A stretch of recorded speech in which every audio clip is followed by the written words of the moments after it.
হাবড়ায় চাঞ্চল্যকর ঘটনা। প্রায় 90 দশকের পুরনো সিপিএম এর দলীয় কার্যালয়ে হঠাৎ দেখা গেল বিজেপির ব্যানার টাঙিয়ে সিএএ ও এসআইআর সংক্রান্ত সহায়তা।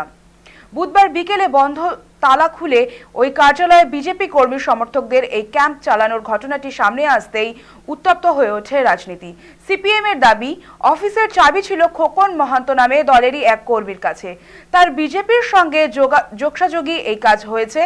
দলীয় নেতৃত্বের অভিযোগ করেছে, ঘটনা সম্পর্কে তারা কিছুই জানতেন না। ইতিমধ্যেই খোকনের বিরুদ্ধে আইনগত ব্যবস্থার কথা জানানো হয়েছে দলের তরফে। বৃহস্পতিবার সন্ধ্যায় সিপিএম প্রতিবাদ সভা করে ঘটনায় ক্ষোভ প্রকাশ করে। অন্যদিকে খবর পেয়ে হাবড়া থানার পুলিশ খোকনের কাছ থেকে কার্যালয়ের চাবি উদ্ধার করে আবার সিপিএম নেতৃত্বদের হাতে তুলে দেয়, যাতে পরিস্থিতির অবনতি না হয়। ঘটনাকে কেন্দ্র করে তৃণমূল কটাক্ষ করতে ছাড়েনি। তৃণমূল নেতা পুলক চ্যাটার্জি বলেন, দলনেত্রী মমতা বন্দ্যোপাধ্যায় আগে সতর্ক করেছিলেন যে সিপিএম ও বিজেপির মধ্যে আঁতাত রয়েছে। সিপিএম এর অফিসে বিজেপির ক্যাম্প সেই অভিযোগকে আরো স্পষ্ট করে দিল।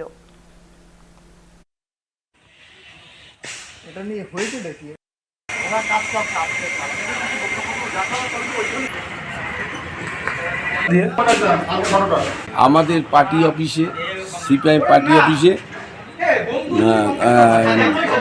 এসআইয়ের কাজের জন্য বিজেপির কিছু লোকজন ওখানে বসে কাজ করে। দেখলাম সিএও ক্যাম্পও লেখা রয়েছে। ক্যাম্প হয়েছে এবং আমাদের পার্টি খোকন মাহান্তের সাথে যুক্ত সদস্য আমাদের সাথেই চলে। আমাদের ওর কাছেই চাবিটা ছিল।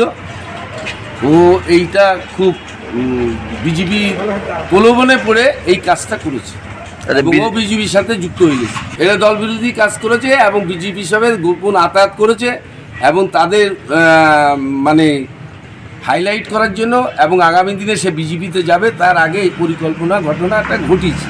যে পশ্চিমবাংলার বুকে আমার নেত্রী মমতা ব্যানার্জি পরিষ্কারভাবে বলেছেন যে বাংলার বুকে সিপিএম, বিজেপি এবং কংগ্রেস একসাথে মিলিতভাবে ওরা হাতে হাত মিলিয়ে আজকে তৃণমূলের বিরুদ্ধে চক্রান্ত করছে এবং পশ্চিম বাংলার বুকে একটা অরাজকতা তৈরি করার চেষ্টা করছে।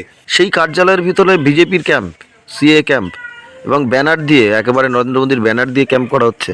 এটা তো আপনারা সবসময় জানেন যে পশ্চিম বাংলার বুকে সিপিএমের একটা বড় অংশ যারা বিজেপিতে অংশগ্রহণ করেছে, বিজেপিতে চলে গেছে।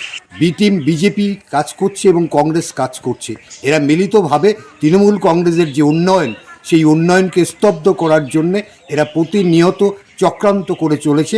আর বিধানসভা নির্বাচনে বিজেপিকে একটি ভোটও তারা দেবে না এবং বিজেপিকে এই সন্ত্রাসবাদ, এই দলকে তারা পশ্চিম বাংলার থেকে উৎখাত করবে। সিপিএমের কার্যালয় ছিল ওটা অনেক আগে এবং বর্তমানে ওটা ছিল না, এবং যারা ওইটার দায়িত্বে ছিলেন তারা সব বর্তমানে আমাদের বিজেপির মধ্যেই আছেন। তো যখন প্রথম আমি ওটা শুনি, আমি বললাম যে তো ওই নিয়ে আবার বিতর্ক হবে।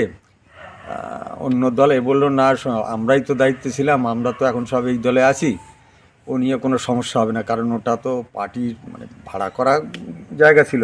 নৈতিক ইন্টারেস্টের জন্য আবার সেই জায়গায় ঢেউ তুলতে পারে। তবে এ বিষয়ে সবচেয়ে ভালো উত্তর দিতে পারবেন ওখানে যিনি লোকালে আছেন, খোকন মহন্ত।